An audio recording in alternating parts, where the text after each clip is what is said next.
So how do I help my student at home be successful in their treble clef note identification quiz in choir? A couple things to know. First, teachers now can only grade students on their level of mastery of state standards for their course. And being able to read and use sheet music is a big part of what our course standards reflect and are. So the first step to being able to read music is being able to identify note names in the treble clef.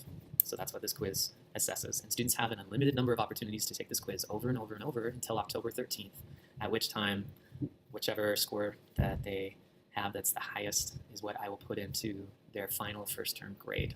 So how do I help my student? Number one is I just want to point out that in all my assignments on School Loop, there is a description of how to do the assignment and how it's graded if you click on details, or if you click on the name of the assignment in your School Loop account.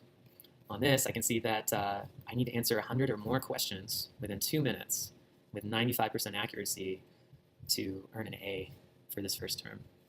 And then it says, in order to complete the assignment, watch this 5-minute instructional video, and that's for students, but you're welcome to check it out.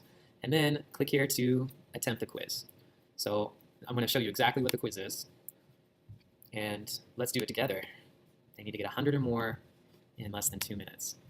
So I'm using the keyboard on my computer to type in the names of these notes as I see them, and they need to be able to recognize the names of the notes as fast as this. And I expect no student to have devoted as much time as I have in professional schooling to be able to do it this fast. But I do expect them to be able to do 100 questions in this time frame with at least 95 of them correct. And that is definitely doable. While I'm finishing this, there's about a minute left. I'll tell you about some concrete, specific things you can do to encourage your student to be able to identify the names of these notes. One is to use the flashcards provided to them during class. And if for some reason your student wasn't able to grab some, please remind them to do so the next school day, or simply to Google treble clef, C-L-E-F, music flashcards, and they'll be able to print out their own. They can also just search on the Google Play Store or the App Store for apps that are free. And what I search for is just treble clef flashcard. And there are several dozens of apps that will help them learn the names of the notes. So as we're wrapping up here, I've been a little bit distracted while I'm doing this quiz, but as you can see, I'm still above 100, and many students in class already have achieved this. They can do this anytime they wish. And they don't have to get 100%, they just need to get 95% accuracy or correct over 100 questions answered. So that goes for students in A period and third period, the most advanced choirs that I teach, students in second period and fourth period at Wilsey Wood, and students in sixth period at Vacapina do not need to get 100 or more for an A.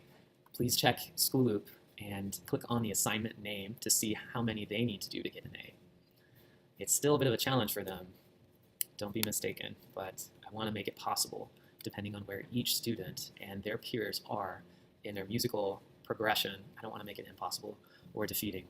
But for my most advanced students, after we've been doing this since the last week of August, and they had 7 to 8 weeks until October 13th to get to this point.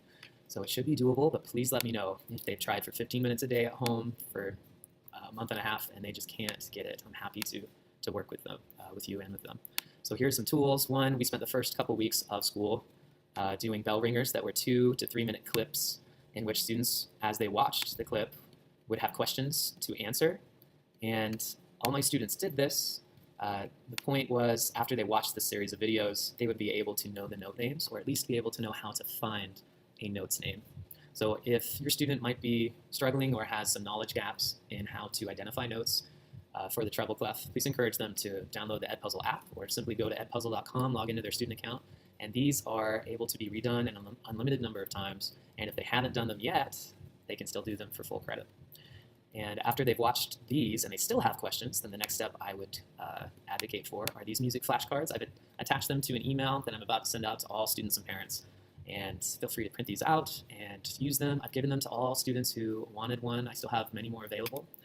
If they still have problems after practicing for 15 minutes for a couple weeks with those flashcards, I would encourage them to download an app and to speak with me if after that they still have problems reading treble clef notes.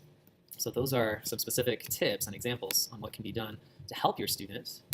And in a minute, I'll be sending this email out. So please take a look at the 2 other clips so you'll know exactly what the few assignments are due before the first term and how to help your very busy student just fit in maybe 5 or 10 minutes a day for their music literacy work for choir.